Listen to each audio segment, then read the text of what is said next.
What happens when you purify your body, your mind, your spirit? Something miraculous. The body begins to heal itself. Welcome to the Medicine Girl podcast, where each week we explore new ways to heal your body from the root, igniting your inner healer. You are the medicine. And now, here's your host, Robin Stebbins. Okay, welcome to the Medicine Girl podcast, Emery Robichaud. It's me, your host, Robin Stebbins, and today we're going to kind of mix it up. My audience is used to me hitting it hard with all sorts of medical, health-related things, but now we're talking about financial health. And I think there's a reason people say financial health. I don't believe you can be truly healthy and truly walking your potential, which is what the show is all about, if your finances aren't in alignment with your soul's purpose and your purpose on the planet. So welcome to the show, Emery. If you could just introduce yourself, tell the audience just a little bit about your background and how you came to be a financial advisor. Yeah. Like we'll put that in quotes, right? Definitely air quotes that one. Not financial advice. Yeah, exactly. This is not financial advice. I completely agree with you. First, to start off, you absolutely need to have a certain amount of financial health if you want to be healthy on long term. But as for myself, I've been a health nut my entire life. It's started with just regular sports in school and after school activities, and then as I kind of got older, got into real health in the sense of like what I'm putting in my body, not just exercise, right? Because it really does come down to like, I always summarize it to like if you have a Ferrari, but you're just giving it crappy, cheap gas and never changing the oil. Yeah, the outside looks like a Ferrari, but the engine's running like crap. And the same thing with your body. If you're feeding it crap all the time, it's going to run like crap no matter how it looks. So 100% agree with you. I couldn't agree with you anymore. So for me, it was a long journey, just growing up and trying to learn within the parameters of what was allotted to me. I'm not old, I'm not young either, right? So I didn't grow up with internet, so everything was hearsay and bro science and all that kind of stuff, right? So you trust the people who are older than you to kind of guide you along. And I don't have a very healthy family. My family that I have is healthy now, but growing up, it's not a healthy bunch of people. So it was good because I could bounce off looking at, what are they doing? Okay, probably don't want to do that stuff. And I'll try to, steer opposite of that.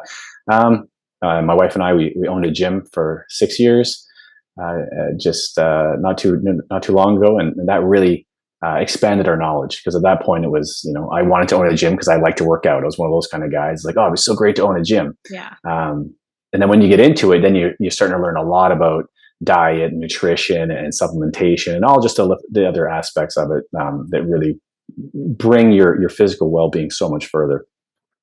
And then how I got into finances was, partly because I ran my own business. So you kind of have to understand how finances work and checks and balances, or you're just going to drown.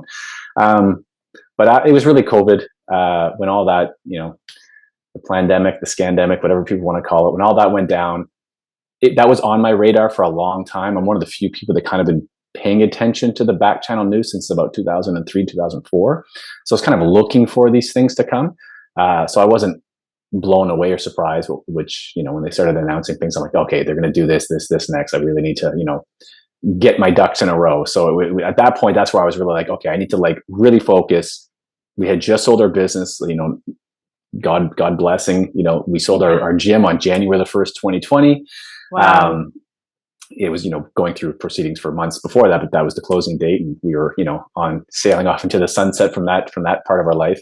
And when all that started to happen in March, I was like, no, I really need to focus and get my money out of the bank. I need to find a way to really like save our money, not in a traditional sense of saving, but like capture our wealth and make sure that our wealth is always going to stay, in a minimum confine of what I imagine it would be. So it was really like the fear of what could come and the fear of what I thought, what I was learning might happen, and seeing how the little, all those little steps were starting to come along. So I was like, no, we really need to zero in. And that's about it. It was like, long story short, it was the fear of what might happen post-COVID to finances, markets, and it really just drove me into that like narrow point of view. I'm like, I really need to learn how everything works, and that's kind of what I've been doing ever since. It's 4.5 years later, and it's every day is the same thing, just focusing, trying to learn more and more and more, and hopefully share and help other people learn more and get to a point of understanding on how things work so they can really, get ahead.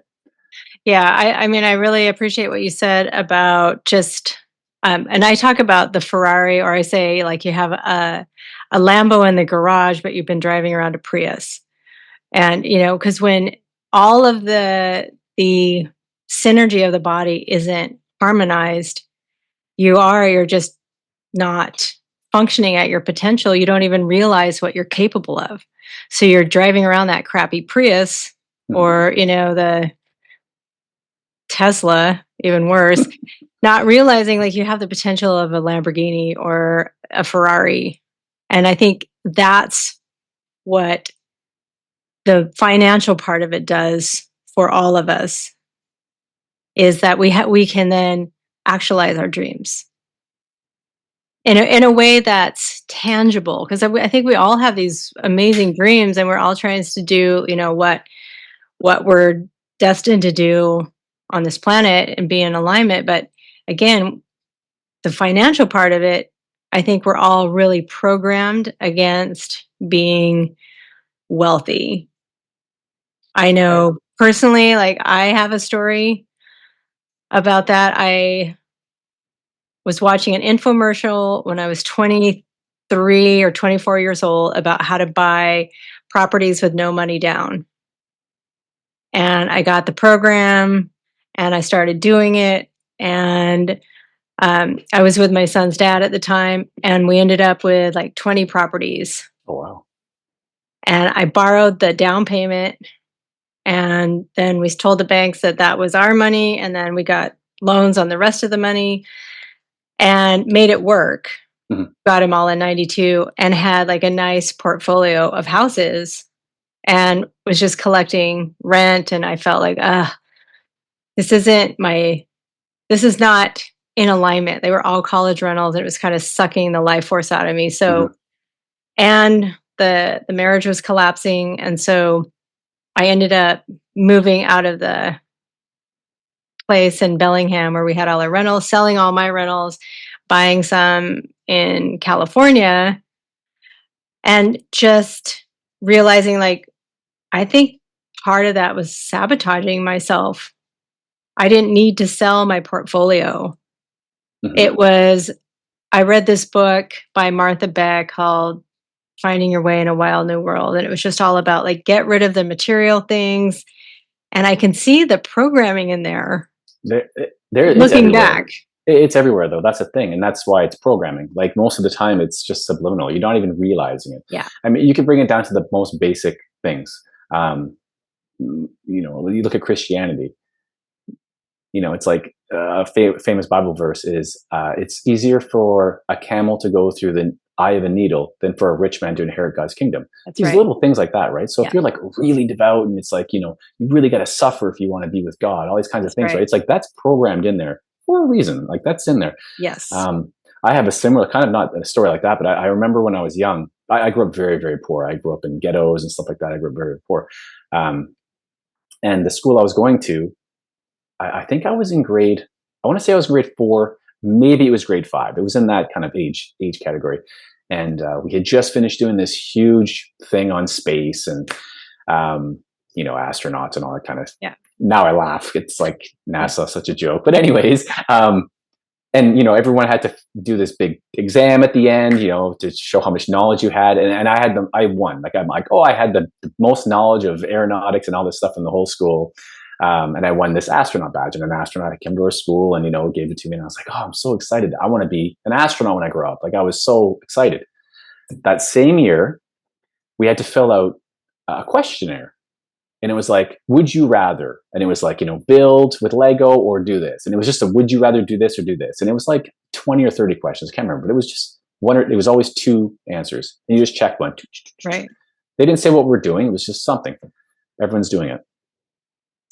the results come back months later, and the teacher's like, "Oh, here's your special, envelope." And I'm like, "Oh, it has my name on it. It's all official." I open it up. It's like, "Congratulations, you filled out this survey and all this stuff." And it said that my vocation, what I was going to be qualified for, and what would fit my personality the best, and all, was a laborer. And I remember seeing Wow. that, and I was so mad. I was so Wow. mad.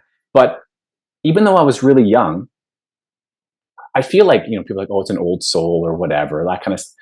I saw that and I was like, they're just saying that because I live in a poor neighborhood. And I Hmm. remember thinking, I'm like, and they just want to keep me poor.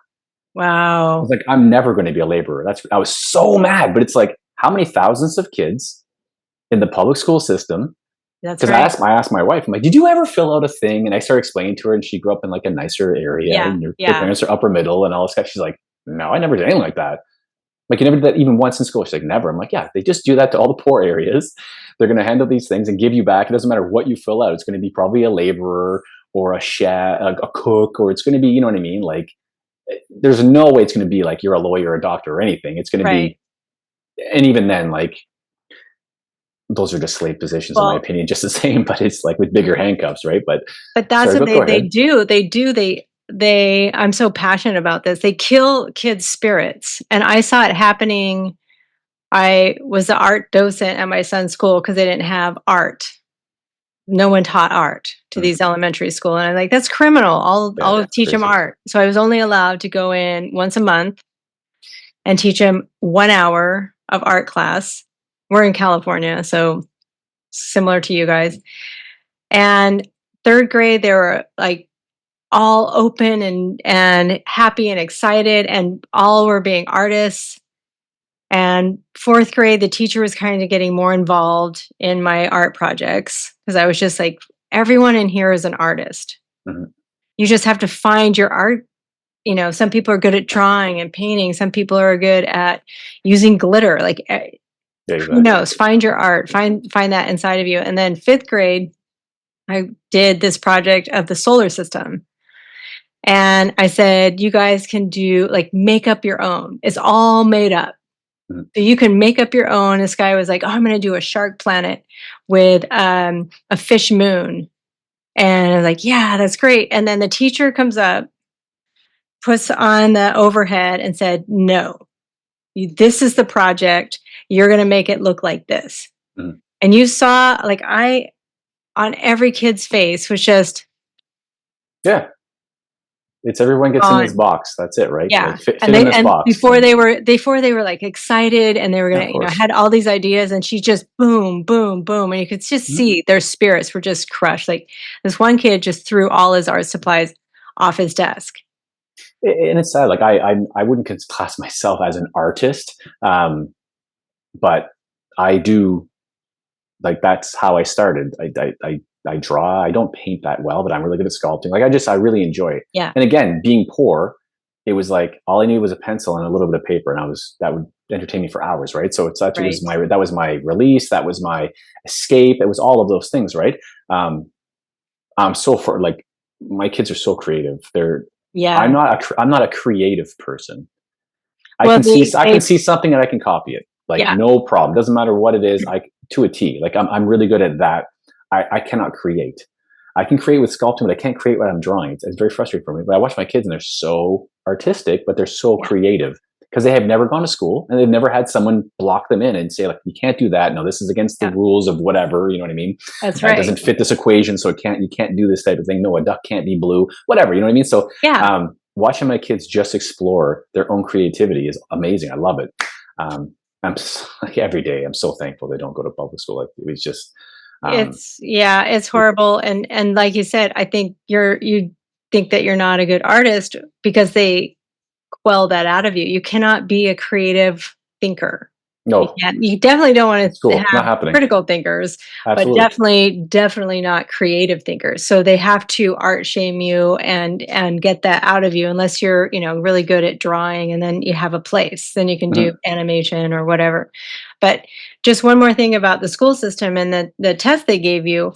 I believe that all of this is like one big MK Ultra mind programming. Yeah, I wouldn't doubt it. Yeah. And so the IQ, I don't believe it stands for intelligent quotient. I believe it's indoctrination quotient because they're Yeah. looking for the goats of the sheep to lead the sheep. Yep. So they're looking to pluck out the ones they tell are clever, but they're just really good at memorizing and regurgitating the information the way they want you to. Then you rise to the top so that you are the doctors, the lawyers, the attorneys. You're going to be the one that's telling the sheep then how to behave. Yeah, it makes That's what you perfect do. sense. Yeah. And again, I always thought that too, because I was always like kind of obsessed with like, where do I fit in the standard of like, you know, smart and not so smart? Because in school, I was always really good at very specific things. And if I didn't have an interest in it, then I just didn't do it. So I was failing classes all the time because I could care less. Right. A perfect example actually is I had a class, and again, I grew up very different than a lot of people. Like I was on my own when I was 17, going to high school. I was paying rent and working and stuff. Like I was in one of those situations. So I remember I had to skip first class of this one day every day. Just my schedule, I just could not get to high school in time. It was impossible. So I'd always have to skip this one class. So I went to the first class, and it was a history class. I'm trying to remember now. It was either history, geography, but I'm pretty sure it was history because I was really into history too. So, you know, I go up to the first two classes and I realize I can't make these classes anymore. I'm just not showing up. So I don't show up all year. And I'm able to write myself out of class and stuff, right? Like my parents have moved off. So I'm doing my thing. And I show up the week before finals. And I talk to this teacher. I'm like, hi, Mr. So-and-so. Like, I'm not sure if you know my situation. Like, this is what's happening. And he's like, no, I know you're in a tight spot. It's hard. Like, is there any way that I could make up for this class? Like, I want this credit. And he's like, well, I'll tell you what. I'll give you all the weekly like quizzes we've done, and I'll mark them as if you're doing them. I'll mark them fair. So I'll give you, if you make 80, I'll give you an 80. I won't deduct anything. I said, okay, That's amazing. Thank you. So he gives me the whole year's worth of work. Boom, here we go. And I just sit there in his class. And I started filling out all these exams, hand them all in. And I'd sit there and he's like, I'll mark them for you right now. I'm like, oh, that's thank you so much. So he's going through first one. He's like, okay, that's 10 on 10. Okay, 10 on 10. Does about 5, and there's like 20. He does about 5 of them. They're all perfect. He's like, oh, I'll just give you 10 on 10 on all of them. Because he's like, you clearly know what we're doing. Yeah. So I laugh. I'm like, oh, I appreciate that. Thank you. So now I go to the final exam. We get the final exam. They post our marks on a board. So we're all sitting there and I'm looking, and this one girl who is, kind of the class, like the valedictorian style type person, just, IQ, just really wants to be super smart. She, goes to the board and she's like, oh, I got a 98. She had the highest mark in the class. She's like, oh, what did you get, Robichaud? I'm like, oh, I got a 94. She's like, what? How did you get a 94? You never. I'm like, oh, well, whatever. Like, it was just, so when I realized, okay, I'm really good at certain things, I was always curious, what's my IQ? Like, yeah. So every now and then I would download an IQ test or do one, online when I was in my early 20s. And I'm like, I'd be going through them. I'm like, oh, they're all just English literature based. So if you're not savvy reader, you don't do well on them. Like they're very, like you say, they're just, it's a very specific set of skills. Have you read these 15 books? And do you know these, 100 words? Yeah. It was basically what it comes down to, right? It was like, I never read. I was not an avid reader. So, I was an artist and an athlete. So it's like, I used to do those and I'd be so mad. My score would come back and be like 128, 131. And I'm like, no way, I'm smarter than that. But it's like, what's the average on this score? And then I realized, it's just all a farce. It's just to categorize you. And then if you wanted to excel in some specific field, now you're just going to, like you say, you're just going to heavily indoctrinate yourself. Yeah, I'm going to study real hard I can remember these 15 pages really well. So when I do the test, I'll get a better score. Like it's just such a funny system. When you sit back and look at it, it's like Rockefeller, when he took over the scholastic system, I think it was 1908 or 1906 or something in the States, he wrote, I want a generation of workers, not thinkers. That's right. It's when people even just take 2 seconds to figure out where we are, how the school system works, how the medical system works, how everything is just indoctrination level all along the way. Yeah, it's like you say, it's like those people that can regurgitate and say like, yes, sir, the best, they're going to go to the top. And then they get the white coat, they drive the Porsche, and you're like, whoa, they must be really smart or really good at whatever they're doing. So I should listen to that guy, right? That's like right. It's and so crazy. Guess how they control those guys. This piece of paper. Yeah. All you have to do to an attorney, a doctor, any advanced school, letters after your name, is give them a piece of paper, say it's a peer-reviewed article from a prestigious university, and they will literally believe whatever it says. Oh yeah. And that's why we're in this mess. And one of the many reasons, but because then that's why they have weeded out those creative thinkers and those critical thinkers, because no one's looking at that piece of paper from John Hopkins and questioning it. It's as good as gold. Yeah. And we can repeat it. And so everyone else that doesn't believe it, or you or I with the low IQ, the low indoctrination quotient, we don't have any merit. And people will ask me all the time when I tell them that vitamins and supplements are pharmaceuticals, because you look at the ingredient list. So digoxin is a pharmaceutical drug that lowers blood pressure, made from the foxglove plant. They pick one compound out of the 500,000 compounds in the foxglove, and they say that's the active ingredient that lowers the blood pressure, and they make a chemical synthetic copy of that, and that's your digoxin pill that they'll give you to lower your blood pressure and tell you that's going to save your life, which is the opposite. Vitamin B1 was invented by Merck Pharmaceutical in 1936, made out of coal tar, hydrochloric acid, acetone, and other super fun chemicals, because they picked one ingredient, one compound out of bran, and said this is the active one that was you're missing, because a bunch of people were getting really sick eating white rice. I think we had a little poisoning going on there, but so they poison the white rice. They say that people are getting sick because they're not eating the brown rice, but here's the solution: just take the vitamin. And then it was off to the races. All of the other supplement companies started following suit and making up, inventing vitamins from B to K, vitamin K. I think that's the last one in the alphabet, but they're all synthetic chemicals. Yeah. So the thing, like with the education system, with the pharmaceutical system, with the financial system, they play both sides. Oh, absolutely. Yeah, they have to. Actually, you would know this much more than I did. As I'm researching, things pop up, within my field, and I had read something, and someone had put, and I don't know if it's real or not, but they said that a vitamin, like molecule, has never been isolated. Like, there's zero proof that vitamins even exist. They don't. Like, they don't exist. As a molecular structure, they're like, it doesn't. They made it all up. Yeah. Okay. So that's what the whole field. Yeah. Of vitamins and supplements is a pharmaceutical field. Yeah. See, so there's no difference from any pharmaceutical drug as a vitamin. They're also drugs. Like vitamin D3 is a corticosteroid hormone that is also a rodenticide. It's decon. To go get a bag of decon from the hardware store, it'll say cholecalciferol. That's vitamin D3. So it's the same, but the vitamins and supplements got the free pass because it's the wolf in sheep's clothing. And that was, if you didn't get the jibby jab, no problem.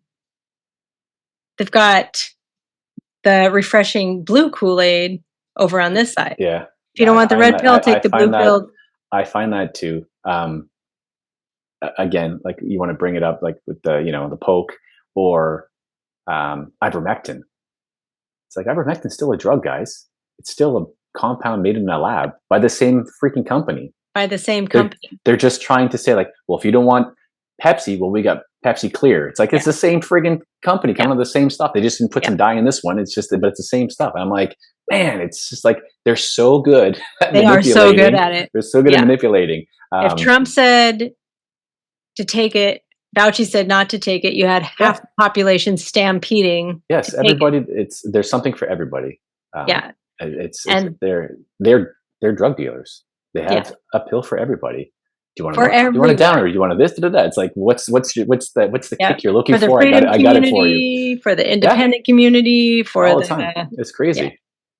Yeah. So that kind of segues into, like you had said, there are a few select of us, for whatever reason, that aren't able to be indoctrinated into their system. Like, we Mhm. see through the whole thing, no matter what you do to us, no matter what you tell us. Mhm. You're seeing that as you are growing up, and then you're seeing it now after 2020, it's even more obvious. Mhm. How does that play into what you saw? Like, how do you see these things in the financial sector? Like, how do you even know this type of thing is coming and what to look for, so that, we can all kind of understand? So I mean, it, with 2020, I didn't have a date. It's not like I had a very. I wasn't. I knew the 2030 plan, so I knew by 2030 they had to have everything in place how they want to have it set. When I say they, it's the occultists, it's the people that do their Yeah. thing, right? They are lunar cycle people. Certain cycles, certain dates, things have to align a certain way. Then they do their little, you know, occult ritual, whatever it Right. happens to be.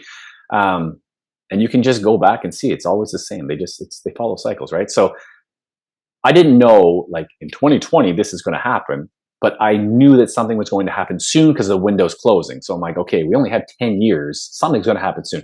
Funny story. So we sell our gym. We're in Costa Rica. We're there for 3 months. We're looking at properties and stuff because we want to figure. Because my dream was to always live down south. So it's like, let's do a trip as a family. We don't know anybody. Let's see if we can even survive and not want to kill each other because we don't know anybody. It's just us 24/7, right? Like we have 3 small children at the time. Like, so we're in Costa Rica. We're just enjoying life, but we're taking it seriously too. We're looking at properties, checking out beaches, checking out this, what are the amenities, expenses, but we're Right. still vacationing. We end up in so we go around the whole country, spend time here, there, go across the country, other side, Pacific Wow. side, Atlantic side, all over the place. It was great. So we're on this in this beach town called Samara. It's on the Pacific coast. Beautiful, beautiful beach. Huge, huge beach. Super flat. Tide goes out. I'm talking like 600-700 meters. Like it's just flat Wow. forever. So it was great for the kids. It was in a cove. Like there's no big waves, no undertow, no nothing. I'm like, oh, this is amazing. The town is a complete mixture, eclectic mix of expats from Germany and Italy and Australia and this, and then all the tikas and stuff. It was just like this really nice eclectic mix. It was a little artsy town. It was really, really Yeah. nice. So we're like, wow, we could really spend a month there. We're like, wow, we really like this town. This is great. So we start looking at properties. Well, not that one, not this one. Oh, we find one's really nice. Okay. Like it looks great. Price is not too bad. Um, we're thinking, okay, we could turn this part into like a yoga retreat, and this part is where we live. Like we're really starting to like play the numbers game. Okay, meet with the realtor, start playing numbers.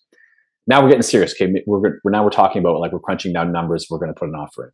So I take my wife aside because I don't really talk to her too much about like the spooky parts of life, like because they're Yeah. not real until they happen, right? They're all just everything's in the air. The elitists are juggling 10,000 Exactly. balls until one really sticks. Everything's in the air. So I don't want to say too much. So I just pull her aside. I'm like, okay, I really like this house. You really like this house. The price is okay. We can, work on that.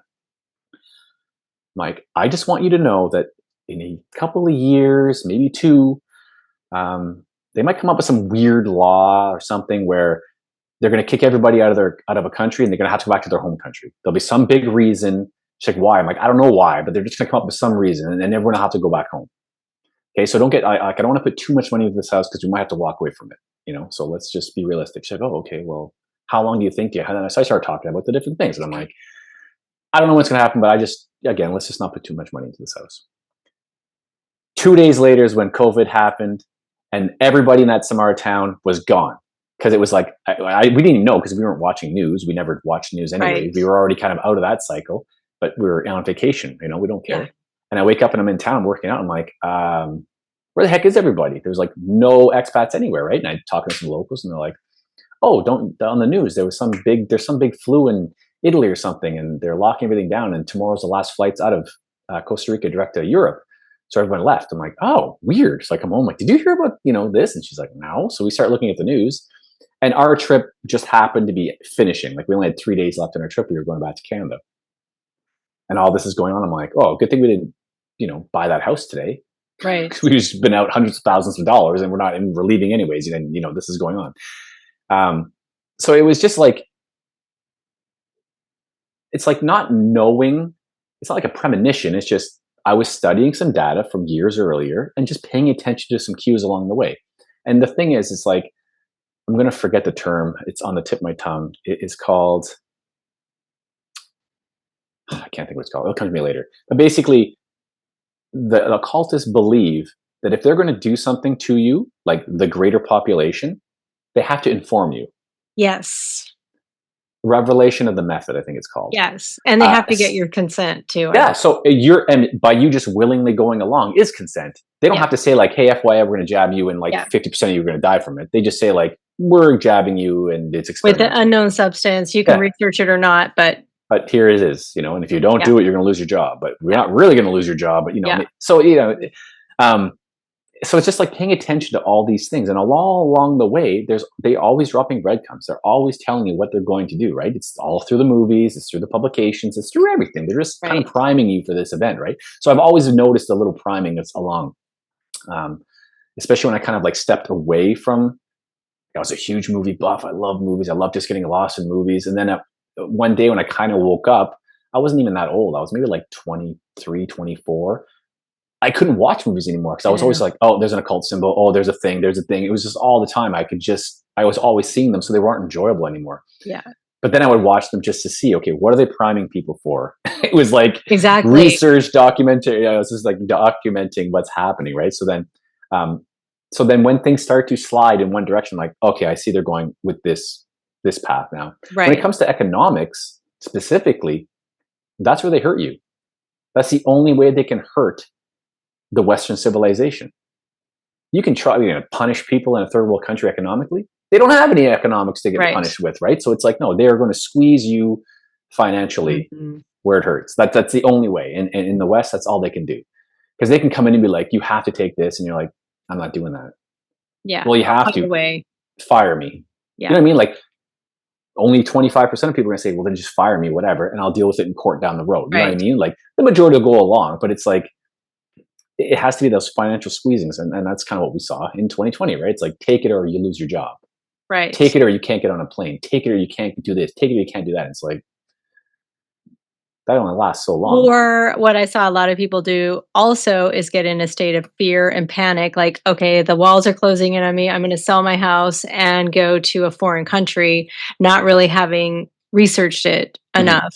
And a lot of those people spending all that expense of selling their house and then going down to the foreign country now are back buying another house at a higher price. So there's a wealth transfer. So that energy, all that energy that you spent is now going to...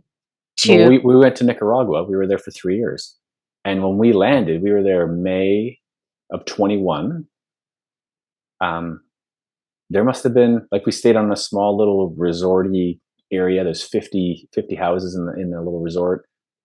48 of them were Canadians, that had just landed. They had sold everything, and they're just like, okay, I'm going to try and figure out what we're doing. We had done a little bit of research. So we had narrowed down our field. So we were there for, it wasn't like fear, but it was still fear-based. We're like, I don't want to be trapped in Canada if they start locking everything down. I don't want to be stuck here in communism. So it was like, okay, we'll get out. But we had already sold our business. We had already sold our house. We were already just renting because we were trying to riding out, to see what was coming. But yeah, there's so many people there. Small town, surf town. I think the local population says it's 18,000, but there's probably like 3,000 or 4,000 expats that live in this tiny little town. Wow. All of which, 99% of them are new within the last 2-3 years, right? There was a few old school people there that had been there for 10 years, 15 years, whatever. But for the most part, everyone was landing at the same time. And of those people, like so many of them just dove right in, bought property, which jacked the prices up super fast. Because then realtors are like, oh, there's a huge influx of people that have fresh cash. They just sold their houses in the States and Canada and Germany, wherever. Like prices doubled like within 2 months, 3 months. It was like houses have been on the market for 15 years, haven't moved. And all of a sudden they're getting twice the price. It made no sense. And some of those people now are like, I don't even want to be here anymore, but I know I'm stuck with this house. So I'm kind of just stuck here. Whereas we were like, rent is so cheap here. We're just going to rent. I'll rent this for indefinitely because I will never even get to the point where this costing me the same as buying this house. So it's like, which makes more sense too, especially, you're not, because we don't know where I wasn't.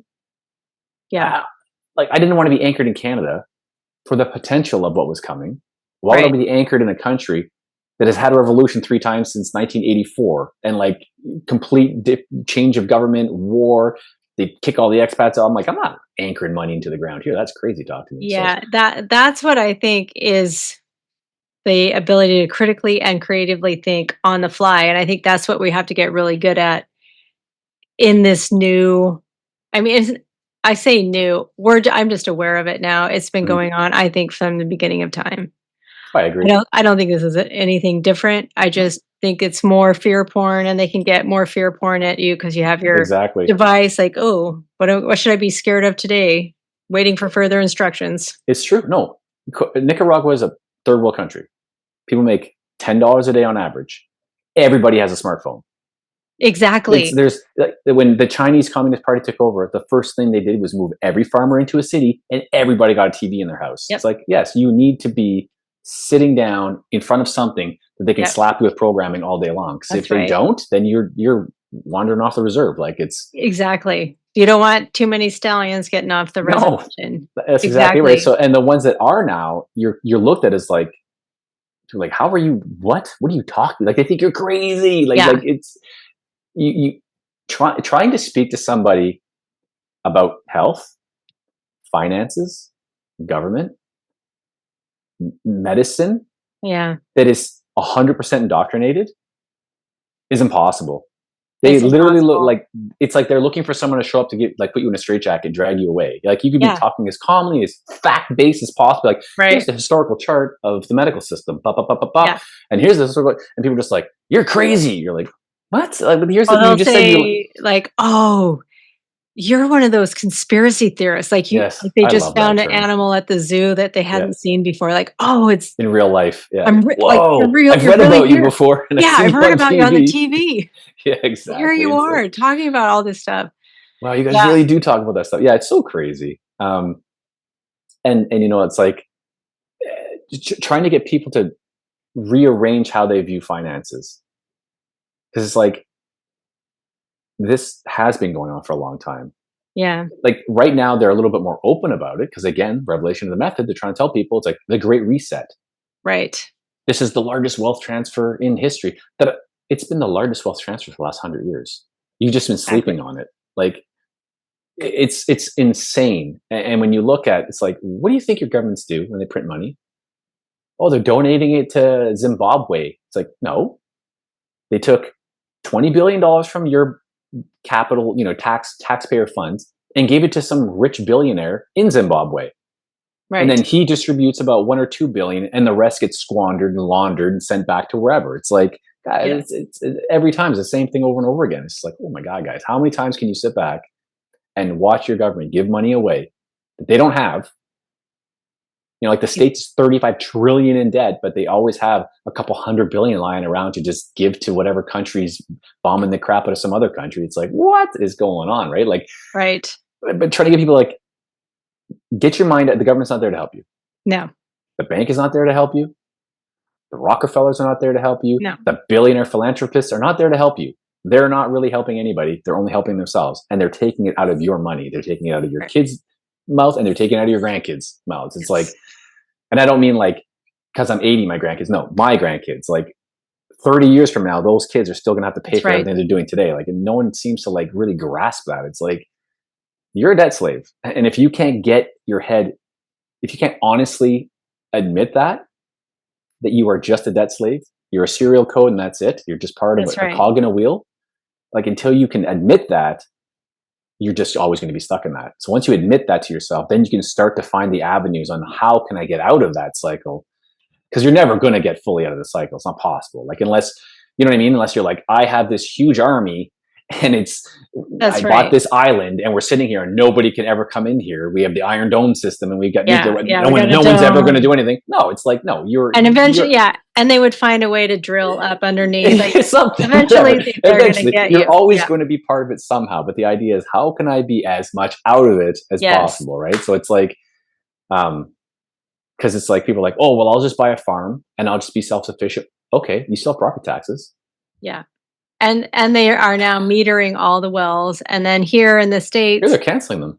They said, if you have any natural bodies of water on your property, you have until the end of April to register it, or it's considered government property. If there's anything contaminated on that body of water, then the government can then seize the property. So it's ways for them to trick you into seizing your property or to think that you can be independent. Like no man is an island. We need each other. We need that interconnected harmony, synergy. Well, that's the thing too. It's like, yeah, we need harmony. You need synergy. The word community gets thrown around a lot, but you have to have community like that. And again, you know, not to get into like any racial stuff, but it's like, that's why every country that's traditionally a white country is being flooded with not one type of immigrant, but like 50 different types, because nobody knows anybody. Nobody's going to help anybody. Because it's like, well, you don't look like me. You don't speak my language. I can't understand your culture. So it's like, so everybody just becomes these little independent individuals everywhere. So it's very easy for them to come in and just pick everybody off one by one. But if you have a strong group, that doesn't have to be racially tied, but if you have a strong group of like-minded, similarly focused, goal-oriented individuals, well, now you have a collective of people. And it's much harder to control a collective. That's why the U.S. is a perfect example. It's like, that's why you have like the red versus the blue. Democrat or Republican. There's nothing in between. There's no independent. It's just like, this is just, you get these two choices. That's all it is. And you're either pro-abortion or you're anti-abortion. Yep. You're pro-Israel or you're anti-Israel. Yep. You're pro this or you're anti. There's nothing in between. So it's like, again, it's like there's a fear porn for every single possible line of thinking, but you only have two options. That's right. And you're either on this side or this side all the way down the channel. So if I agree with you with 99% of things, along the way, oh, I'm a red and you're a blue. It's like, oh, well, I guess we can't be friends, you know? So it's like, and that's how they want it to. It's like, you have to become a red or a blue. That's why the Matrix, you take the red pill and you wake up, you're just waking up into another Matrix. Yeah. You're not constant.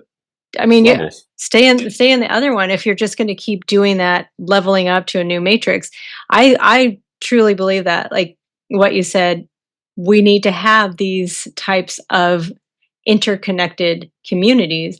And I believe that's with everyone. You can find common ground with anyone. And when they realize, like, we don't need to talk about, the truth, because that's not going to, it's never going to go over well with most people that are so far underneath the system. But you can say, hey, what about starting a community garden? That we can agree on. The grocery prices are astronomical. That's not a conspiracy. Like, we can all see, the grocery prices are insane and the food in there is garbage. It's poisoning you. So what about starting a community garden and just starting these conversations with everyone to know that we are the interconnected against them. We don't fight. We don't fight or go up against the snake. There is no head of the snake to cut off, but we ignore it. We stop giving it our energy. We stop buying their toxic food, and we have alternatives, though. It's so, when you just said that we don't go up against the snake because there's no head of the snake, it just instantly made me think of every rally or every march. It's like, what are you marching against? They want you to go out there, because then there's other people are like, I don't agree with that concept, so I'm going to be, I'll be on the other side. Yeah. It's just like, you're crazy. Crap. Yeah, just like you say, it strengthens. You stop giving it attention, and it loses its power. Then you literally just ignore it, and then they get so desperate. And that's kind of what's happening now. That's why they're throwing so many things at people, because they're not sticking anymore. People are like, it's like the ones who are so afraid, who watch CNN and Fox News every day. Yeah, they're like, oh my God, they get 6 masks on right now. And they're like, they haven't seen their neighbors for 4 years. But that's such a small minority now. Exactly. Those people that were kind of on the fence, like, well, I don't want to look like a weirdo. I'll wear my mask. Like, you know what I mean? Like, they didn't believe it, or they weren't afraid, but they just didn't want to stand up. Those people were like, I'm not doing that again. Like, forget that. So they got to keep throwing stuff, and it's like, just ignore it, and it always goes away.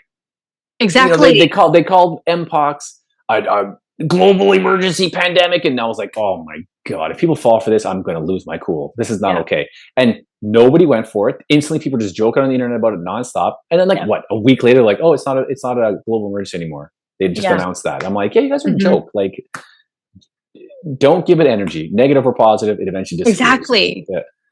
Negative or positive. Go about your life, plan your life, stay on your, and that's the thing. Like, when I talk to people like trying to build a portfolio and stuff like that for crypto, I'm like, have a very specific goal. Yeah. You can't just be like, well, I want to make a lot of money. It's like, well, everybody wants to make a lot of money because life's so much, the choices become a little bit easier when you've got more money to play with. But it's like, have a goal. Yes. Like, what's a lot of money?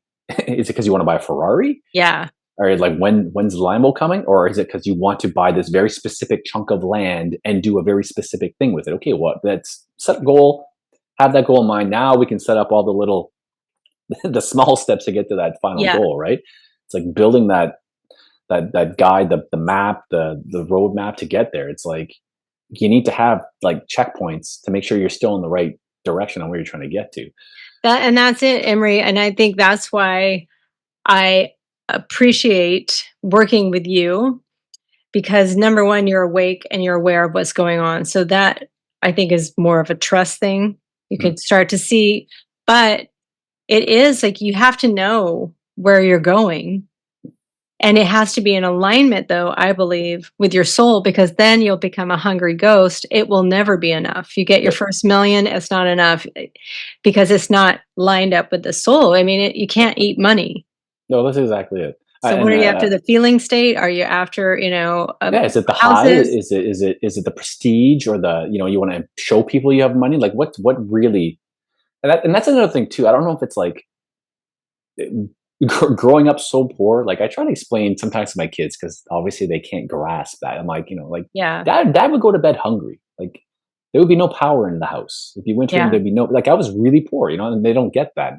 Thank goodness. I hope, they never have to see some of the things I had to see, right? But it's like, but money never had a hold on me. I saw what money could do. Right. Like for me, money was never a goal. Money was just a tool, right? So it's like, okay, well, if I can get this much money, I can do this thing with it. Like that's going to better my life. It was never like, I want to buy a nicer jacket or I want better shoes. It was like, for a very small time, when I was just getting to high school, when I was, working all the time because I was tired of having like, just the absolute bare bottom. Basically, might as well just have tape in my feet. You know what I mean? They were just so, and my parents were like, that's all we can afford. If you want better than the absolute, like, bottom, then you have to do it on yourself. And I did. I'm like, okay, I'll just start working. I've been working since I was 11, just because I wanted better for myself. I wasn't spending all my money. I was also like a saver, because I'm like, no, if I can get to this point, then okay, that gives me this buffer. And I always wanted buffers. That was like when I was growing up, I was always, I'd save and save and save. I remember when I saved my first $1,000. I was like, oh, I'm never going to have less than $1,000. And I made it 2,000. I'm like, I'm never having less than $2,000. Wow. And I say, I'm never having less than 10,000. I'm never having, and that's like, it's really carried me through all the hard years, when you're like struggling to get through college, and like I'm living on just tuna every day, like that 87-cent tuna. It's like, whatever, this is going to get me through, because I'm not free ketchup and popcorn at the bar. Because I'm not going under my $1,000 threshold. Like I'm not going to do it. So I've never been extravagant, like flamboyant or anything. It's like I could have $10 million or I could have $10. You wouldn't know, because I'd be. But that's okay. That's what I want to say, because I mean, we have similar. I didn't grow up poor. I grew up in on a ranch where we ran the ranch. My dad didn't hire anyone, so it was the four of us irrigating 160-acre alfalfa field, and we had cattle, and so it was nonstop working. And my parents are both CPAs, and they had my first memory is my bank book. Mm-hmm. And we'd get money through 4-H, and we had to buy everything ourselves, which I think instilled in me this, idea of saving and being really good with my money. But then, so I was adopted, and my older brother was adopted. The two younger ones were biological, and they were definitely the same mindset and brain as my parents. Okay. And so their idea, and they were very smart, very high IQ. Like if you want to talk about high IQ, probably the highest. They got awards and whatnot. My brother got a full ride scholarship to Georgetown University. And I knew I was never going to get that, because I was not interested in any of it. I was not interested in anything that they had to tell me in school. It sucked my soul dry. And all I wanted to do was go back and roam around the alfalfa field and dance and do all these things. So I saw that they were after the money, to get the prestige, to get the house, to get the car, to have that sense of well-being inside. And I thought, and I remember thinking this when I was 10, I was like, what they're after is happiness. And I was like, I can have that right now. Mm-hmm. Like there's no telling that I don't have 20 million in my bank account. What would be the difference if I did or didn't? I would just have that feeling. So I decided I'm going to have that feeling right now. And then financially, money has just always come to me very easily, very effortlessly. I mean, I work from 10 to 3 making full-time wages as a nurse because I do home health. I'm going to cut that out so that not everyone does home health now. But I mean, I've been able to do my life so that I have this sense of flow, I guess, with money. Yeah. But then there comes a point where I need to balance that more, because it was just more, okay, I'll just flow with it. And I had all the rentals and then I sold them all. And so now I think with a lot of us, it's like we want to do our finances that's in alignment with everything else. So it has to be just as healthy, just as, and what we're talking about now, or for me, and I think you're talking about it, is that you want what comes with the money, and that's the freedom. And freedom is not something I ever ask anyone for, because then I will never be free. I'm not asking my government to give me freedom or anybody else. Like, the freedom now comes from within me. Mm-hmm. And that then I believe should line up financially. Yeah. Well, it's a responsibility. Yeah. If you want to be truly free, that means it's on you. That's right. Right. All of it. Like all of it is on you, right? So every win and every loss, and drama in the past, all of it's yours. All on you, right? So it's like, and that's a heavy responsibility, especially when we are raised by a system and a society that is, you always look to somebody else to help you. That's right. The knight in shining armor, which is normal. It's your parents help you, but then you go to school, it's the teacher, and then it's the principal, and then it's the counselors or whatever. It's always the doctor. It's it's always somebody else that's going to help you. Yeah, I'll go along so much until there's a hiccup, and then I get somebody else. I go along until there's a hiccup, and then somebody else. It's like, no, like, take responsibility, figure out why you're in that position, good or bad. Right. All of a sudden, you find yourself in like hand over fist. You're just making money like crazy. You have no idea what's going on. You're like, take a second, pause, and be like, what's going on right now that, like you say, money's just flowing in so easily. And I love to use the word money, because money and cash, it's not the same thing. What we use right now is currency. Right. It's not money, it's currency. And currency is designed to flow. So when people are like, oh, I made all this currency, I'm holding it, it's like not doing anything. It's not, now it's just losing its value. Right. So it's like, you need to use it to do things, to make things, to create things, to build things, because then you get more back from it. It has to go out to come back in. Right. It's funny because when we had bought our gym, 2014, I walked into it and it was a business someone had for 25 years, and he was getting ready to retire. So I walked in, and I've wanted to own a gym since I started working out. I was like 17. I'm like, oh, this is amazing. Like, I'm going to live my dream. This is so awesome. And I walk in there, and all I see is the potential. Like, you couldn't have said, it didn't matter any negative comment on what was happening there. I couldn't see it. Yeah. So I look at him talking to the guy. I'm like, this is so amazing. I'm so excited. Like, I bring my wife in, and she's like, oh my God, Emery, this is a dump. I'm like, babe, no. I'm like, pull those down, a little paint over here. I'm like, new light here. I'm like, I'm going to yank all that stuff. I'm like, no, this is going to be amazing. Yeah. And I had to work my ass off. Like, I was putting 88-hour work weeks in. Yes. To work the gym and after hours renovate it, like to get it up to what I wanted to be. Because it was on the fly. Like, no, we couldn't shut it down for 6 months. We're going to lose all the customers, right? So it's like, no, we have to just keep going with who's there and make it better as we're going, right? And, it was just one of those things. I'm like, but as soon as I stopped, and I was very tight with money when we came to the business, I'm like, we can't buy that right now. It doesn't make financial sense. Yep. she's like, oh, I really want this piece of equipment. I really want this piece of equipment. I really want to do this class and I want to do this course. I'm like, babe, that's 15,000. That's 10,000. That piece is 30,000. I'm like, that's crazy. No, we can't. Like, we just bought it. We still have to build it up. Like, no, that doesn't make sense. Like, I'm working 80 hours a week. I'm not even paying myself. I'm like, no, I'm not going to spend $20,000 on a piece of equipment we don't actually need right now. Right. Like, and I was really tight for that first year. Like, I just worked all the time to make it become something. Right. It barely paid myself like anything. Like, it was, if you worked it out, I was probably making like 50 cents an hour. Like, I was making nothing. Yeah. Everybody else can relate. Yeah. Like, everybody else getting paid no problem. And then whatever's left, I'm like, oh, I'm going to leave it in the account. Like, I don't need that money today. Right. So it was like that for months. And then, eventually I'm like, I got to take a little bit of money. But anyways, and as soon as I stopped saying like, no to her suggestions when it came to, either upgrading a piece of equipment or taking new courses, health courses, nutrition courses, all kind of stuff, because they weren't cheap. Like, we got to go to Toronto. We live in Ottawa. We got to go to Toronto. It's 3 nights in a hotel, plus the course is like 2,000 each. So now it's like that's a $7,000 venture. I'm like, babe, like, come on, like, that's,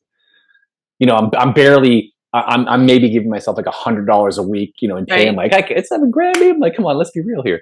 But as soon as I stopped doing that, I'm like, okay, you know what? We'll do that because I see the long term. Like, it's going to increase our skills and we're going to have more to offer. We can charge more for this charge. Like, as soon as I stopped holding it and just being like, no, it's, as long as it's an investment, as long as I could see, I wasn't just like, here, take the money, but it's like, as long as it's something that's either going to upgrade me or upgrade the facility, right? Like, where there's a return, doesn't have to be the next day, but I can see a return on the investment, and then the long term, it's going to come back. As soon as I gave up on that, and money was flowing into the gym. It was amazing. Like, my friends used to laugh because I'm a man, so I've had, the same friends forever. It's just what it is, right? Like, if my friends die, I'll have no more friends. Like, it's one of those situations. But, they used to laugh because it's like, I would show up, like, my one friend would be like, Emery, you're the only person I know that will go somewhere with $50 and come home with 100.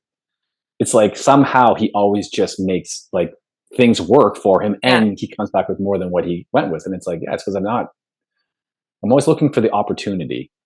I think that's but what you're talking about is different, because I can totally relate to that when we were buying houses. I mean, the second we woke up until we just crashed at the end of the day was working on the houses. I mean, I know how to tile, I know how to drywall, I know how to carry 2 sheets of 5/8 drywall. I mean, we did it all because that's what I knew was my dream at that time. So it wasn't like forcing myself. It was, you are in harmony now with your dreams. Exactly. And and like you said, you got to keep recapitulating and, finding that balance, because it is easy to just become a money miser and stop the flow. It's like, oh, I just got to start collecting. Then you're a hungry ghost. Mm-hmm. You're not a conduit for the electrical energy to flow with it. The currency has to flow through you. Yeah. It's flowing through you. Jim Rome is a really good. I don't know if he says, always. I'm going to butcher it again. He has so many that I like, but it was basically, it says, like, do more than you get paid for. It was always do much more than you get paid for. Like, your value is what you bring to the hour, not what you're charging per hour, right? So it's like, if you're always giving more than what you're expecting back in pay, you're always going to get so much more, right? Because then the referrals come in and the whatever. It's just, if you believe in karma or whatever, it's like the energy that you're putting out eventually is going to come back to you. It does. If you're being tight with your energy in a giving manner, then everyone else is going to be tight giving you that energy, right? But it's like, that's right. Yeah, it's so weird. Like, when you just, I don't like to get into like the whole mystics of the universe type stuff and all that, karma and all those types of energy flows and stuff. I don't know if it's because my religious upbringing like kind of keeps me kind of grounded a bit, but it is true though. Like, the energy you're putting off, people pick up on it. They don't even know they're picking up on it, but it's like either they want to be part of it or they don't want to be part of it. Like, so you're either attracting or repelling, right? So it's like, I don't know. Especially when it comes to money specifically, it's like, if I have more than I need in that moment and I see someone who doesn't have, it's like, I always feel compelled to give. Yeah. You know what I mean? Like I see there's lots, obviously homeless people everywhere, and it's a lot, depending where you live, there's more and more and more. Right. And you can see who's down on their luck and who's just abusing drugs heavily and Right. just looking for the next hit, right? Like it's pretty it's pretty black and white sometimes, Yeah. right? So it's like I see people who are just down on their luck at the moment. It's like, Right. and when you know finances, you're like 70% of Americans are one paycheck away from being homeless. That's right. That's a Homeless. terrifying homeless. Not Yeah. like, oh, I lost my job and I'm getting Yeah. this pension buyout and I get to chill out Right. for 6 months. No, they are homeless if they miss one paycheck. 70%. Yeah, 70% are one paycheck away from being homeless. So I'm like, that could be anybody at any given time. That's right. So it's like, what's an extra $10 to me right now? Like, I'm like, hey, bro, like, good luck to you. Just like, Yeah. take it. It's all good. Like, it's all I have. But And I think too, what I've seen is that our hearts have a resonance, and this isn't in the woo-woo field. This is actual, and you can measure that resonance 8 feet plus outside of the body, and that resonance that you're giving that person. Like I have a little bit more right now, and so I can give a little bit. It creates, like, I think, a rise up in the for other sure, person. why It's like, wouldn't I see you. I value you enough to have a conversation, and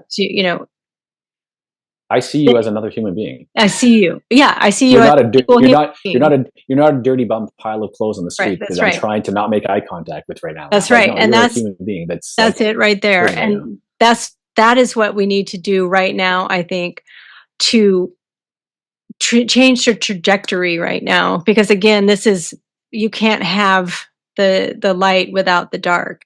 It is one of the same. Nobody's looking right now. Well, I think everyone's looking for a one-sided coin. But when you constantly seek heaven, it becomes the opposite. It becomes hell, because that's what Well, everything seems like hell because you're not there. That's right. All you're ever focusing on is like this super paradise. It's like, well, just if you're not there, then you're always like, oh, this Yeah. is so gross. Watch the Twilight Zone if you don't believe me, or Yeah, any of the other things like Fantasy Island, the way they showed you that is your seeking the one-sided coin will create the opposite. That's what you will get.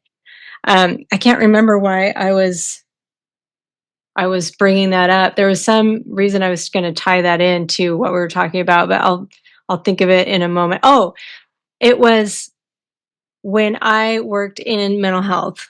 I was in Bellingham, Washington, which is right next to the border of Vancouver, Canada, and we had a psychiatrist come down from Vancouver, Ron Remick, and all of the patients on my caseload did phenomenally better than anyone else's.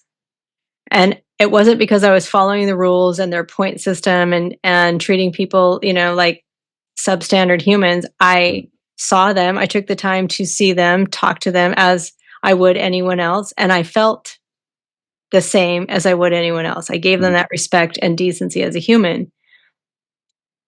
As we're progressing through this, how is it calling people sheep and stupid and all of these other names going to get us through? yeah. Like when we can just see each other, like, you got tricked into taking ivermectin, you got tricked into getting the jab, I got tricked into taking vitamin D3. Like, they're tricking us. Yeah. They're the problem, not Exactly. each other. Well, that's exactly it. And but that's how they set it up, right? Everything's divide and conquer. It's Yeah. that simple, right? And then, like, specifically with finances too, it's like I really struggle because I talk to a lot of people. Like I do consults, and I've probably done, geez, I don't even know now, like 300, 350 Right. very specific consults where I sit down and like, hey, let's see your finances, break it down. I see in my opinion, what you can work on. But it's like, again, I'm not a financial advisor. It's just, I just break down some facts and figures. Yep. But I'll talk to people, and the average person I talk to probably has like $10,000 or $15,000 that they want to play with, right? It's like, this is what I've got. I need to make it work. Like, I need something big. I need a miracle here. I'm like, okay, I'm not a miracle worker, but let's figure it out. That's the average. But I also deal with people with like 15 million plus, and they have the same, oh my God, I'm going to go broke any second mentality as people I'm dealing with $15,000. And that's what I notice. I'm like, that's crazy. Like you're Wow. showing me your portfolio and I'm like, holy crap, dude, you have tons of stuff. Like you're very wealthy. I don't Yeah. say that, but that's what I'm thinking. I'm obviously very Yeah. professional. I'm just doing my stuff, but I'm like, this guy's super wealthy. Like, as long as he doesn't become a crackhead, he's probably going to be Right. okay, right? Yeah. Like, don't be silly with your cash; you'll be fine. But it's like, okay, you want to make that 100 million? Like, yeah, I can help you with that. Let's figure it out here. But it's like, but again, why isn't 15 million enough? Right. Who are you encapsulating yourself with that make you think you need to have $100 million?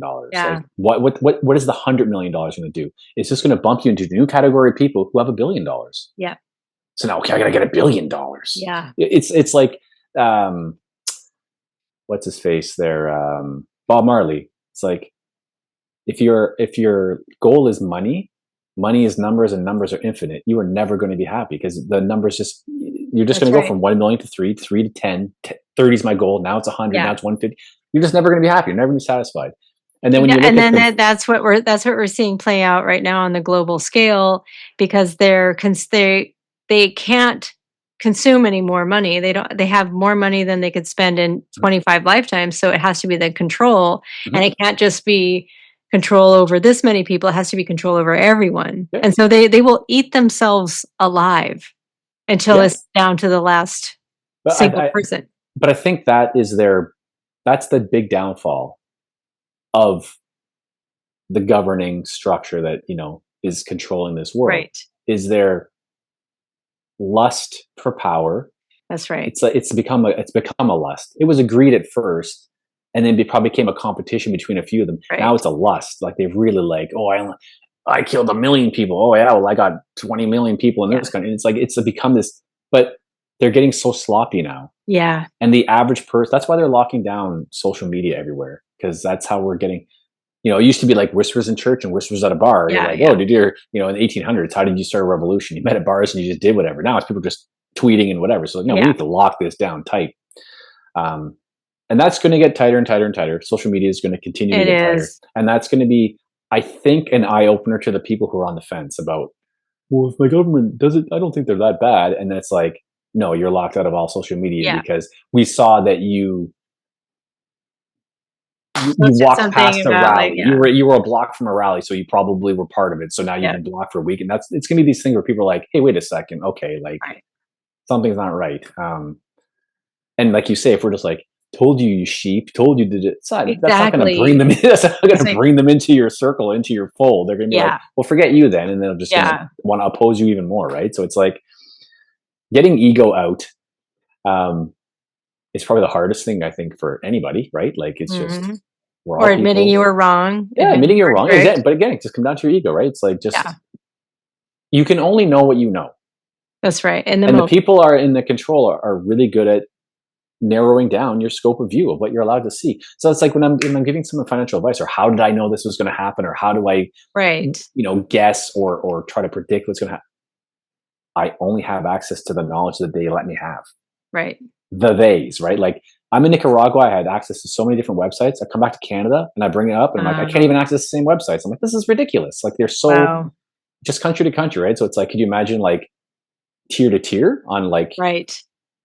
So it's like I might only have access to like 0.1% of all the information in the whole world that's ever existed, but I think it's everything. So I'm like, okay, I'm going to surmise my plan on this super small, narrow amount of information that I have. Right. Right. And it's like, you do the best you can do with what you got. But the step one is like honestly admitting that you are a pawn, a cog, a serial number. Yeah. If you can't acknowledge that, then you're never, ever even going to have a chance of getting out.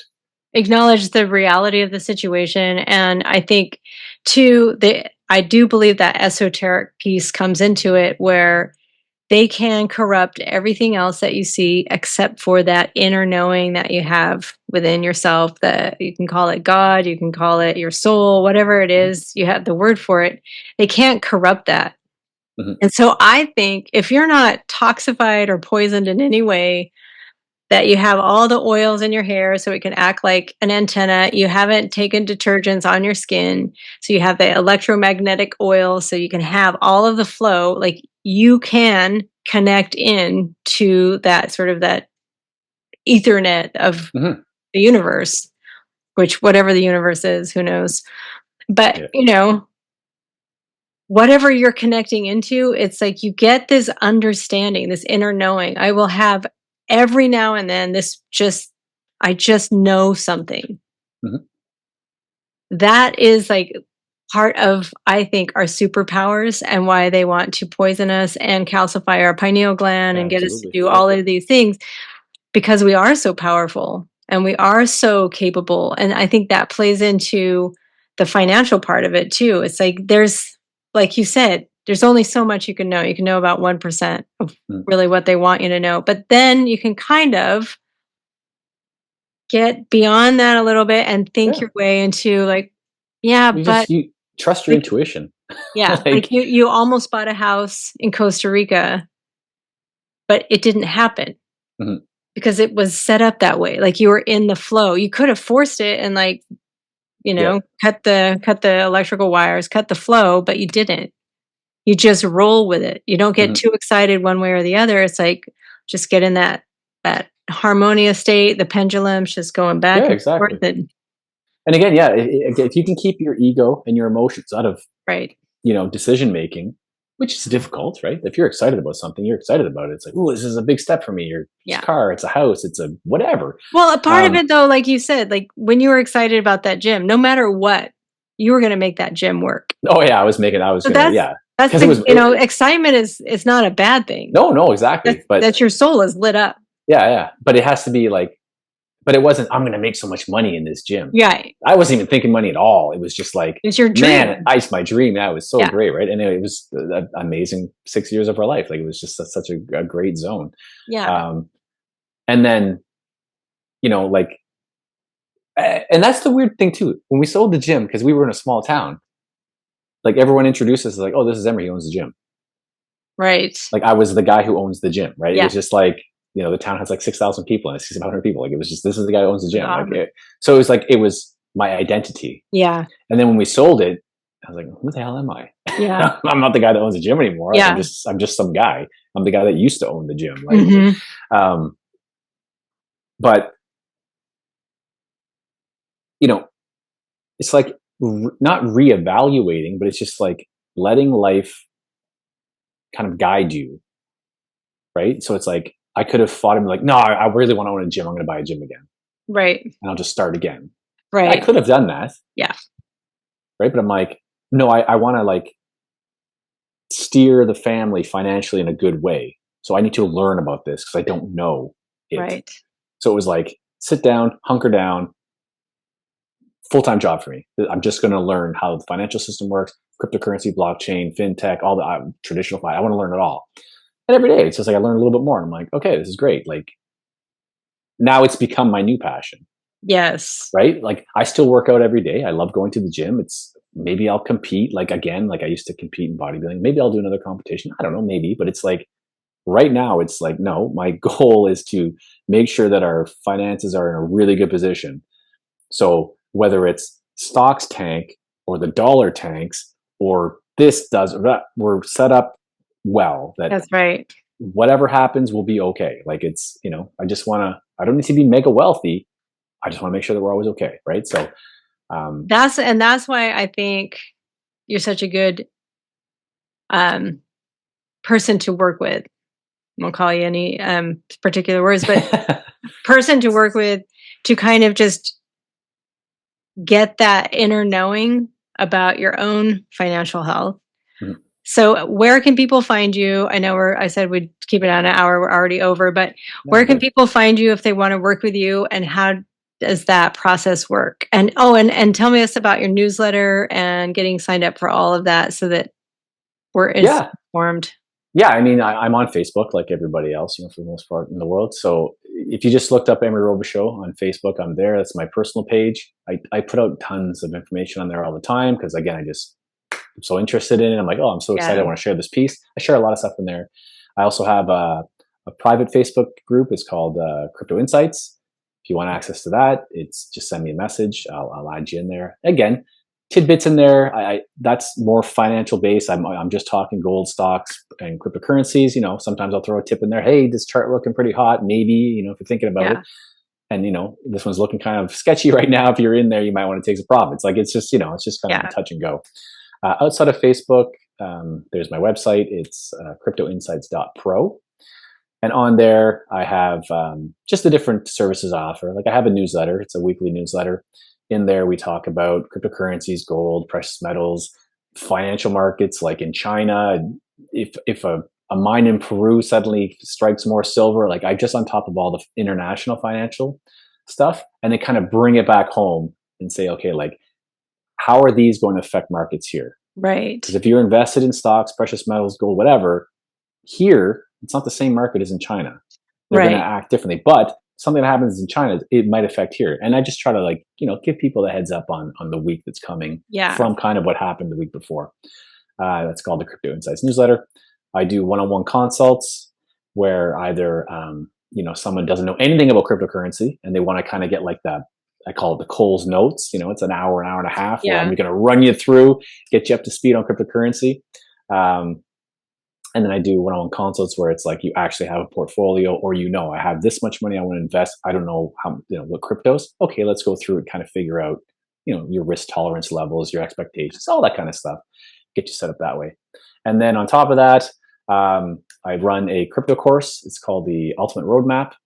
It's a 9-week course, and we go from start to finish. It's literally a roadmap. It's a guide. So we start off with all the traditional financial tools like stocks, bonds, derivative markets, all that kind of stuff. How do those work? Right. And we get into like blockchain and cryptocurrency basics, so you can get the understanding of how do they work. How do they fit into traditional finance? And then we run through the whole gauntlet, like how do you pick a good exchange? How do you pick good wallets? How do you store it safely? How do you sell it, buy it? Yeah. And then investment and portfolio building, profit-taking strategies, post-profit taking, taxation expectations, jurisdictions with the best taxation havens for cryptocurrency. It's a huge 9-week course. We run it once a week for an hour for the 9 weeks. I'm super excited. I ran it once in May. We had 27 students. They loved it. It was great. Yeah. And we're running it again mid-September for another 9 weeks. So I mean, if you're curious, check out my website. There'll be information there. You can always fire me an email as well at invest@cryptoinsights.pro. I'm very receptive to answering questions and all the links are down there below. Oh, beauty. Yeah. So again, if you ever have questions, feel free to send me anything. I'm like, my goal is to help people. I just want people to understand how this tech is going to fit into the coming structures moving forward, like into the financial structure, and like how you can maximize on that in the transition. So stay out of fear, stay empowered. Yeah. Like it's knowledge is power. It's true. It is. It is. Or the execution of that knowledge is the power. Yeah. Well, that's exactly it. But at least if you have a good base, then it's like you can make a better decision. I feel you can make a better decision and not one that's fear-based and either like FOMO, fear of missing out. I don't want to miss out on this opportunity, or the fear of like, oh my God, I don't want to get trapped in this opportunity. It's like, if you have a basic knowledge level, you can kind of chart your way a little better, right? And keep the emotions out. So ultimately it's my goal is to I want people to do well in life. And I'm hoping I appreciate that. I'm hoping that, through the years now that I've been studying, that's I kind of simplified it enough that I can kind of get it across to people and they can make better decisions moving forward. Because it's not for everybody, but at least if you understand, you're like, you know what, it's not for me, or like, oh, that really makes sense. Yeah, I want to invest in that. That's basically what I'm trying to do. So that's what and that, one last point is that I like that you watch all of the markets. You watch the stock market, the gold market, and the crypto and everything. Yeah, it's everything. Yeah, it's because they're all interlinked, right? So it's just ebbs and flows, and it's currency, so it's always moving within those markets and trying to pinpoint, the good striking points to get in, get out, so we can maximize and prosper ultimately, right? So and be able to trust your gut and understand like that. Keep that currency flowing so that you know why you're investing. Why are you collecting this currency and have that plan? what's the goal with it? Yeah, exactly. Right. Because, organic food isn't cheap. So Yeah. Or, buying property or yeah, just anything. anything right We now. live in a world that runs on money, right? So it's like, Yeah. you want to get yours and then, And stay in your freedom and stay empowered. Because I think that's what we're all after. So thank you, Emery Robichaud. I really appreciate you. I really appreciate the stance that you have and empowering us and educating us, and reminds me I need to make another appointment to follow up on my last two, which I think we did 2 or 3, but I mean, I don't recommend people very often, but I can definitely recommend you, and I really valued that time, that hour really that we appreciate spent. it. Yeah, I greatly appreciate that.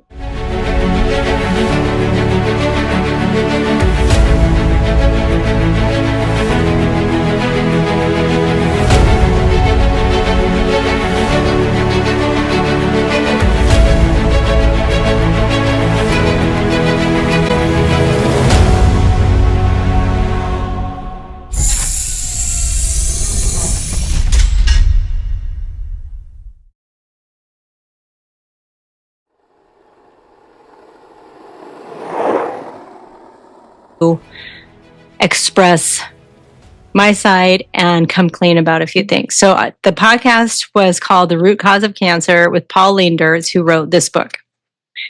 And so I'll just give the backstory and my side of things and how they transpired the way they transpired. I bought this book on recommendations from someone that both of us had taken a course through. That's how I heard about him. I bought the book because it came highly recommended. When I read the book, I felt in my gut, this guy doesn't know what he's talking about, and it's really annoying. He attributes every cancer to a stressful event in your life. And he said, in no uncertain circumstances is there any doubt. Lung cancer is from loss. Colon cancer is this. And no matter what, if you have chronic stress, you're going to develop cancer in your lifetime. So I put the book away as just yet one other book that is annoying and is disappointing, as though like this person happens to know all about the root cause and you just fix it and lo and behold, you'll be free of cancer.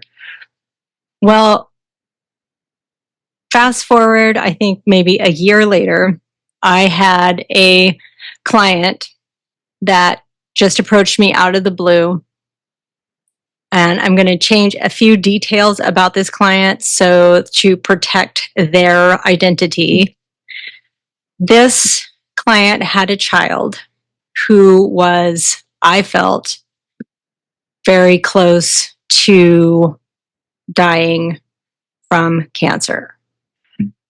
When she came to me, the child was needing to be put on hospice care. As a nurse, as a hospice nurse, as a home health nurse, as someone who spent 35 years in the medical industry as a healthcare worker, they don't put you on hospice if they still think they can get money out of you. Sorry to be so blunt. But when they do, that means they have no hope for you. So when you're put into hospice from the medical industrial complex, they expect you to die because they have exhausted their resources to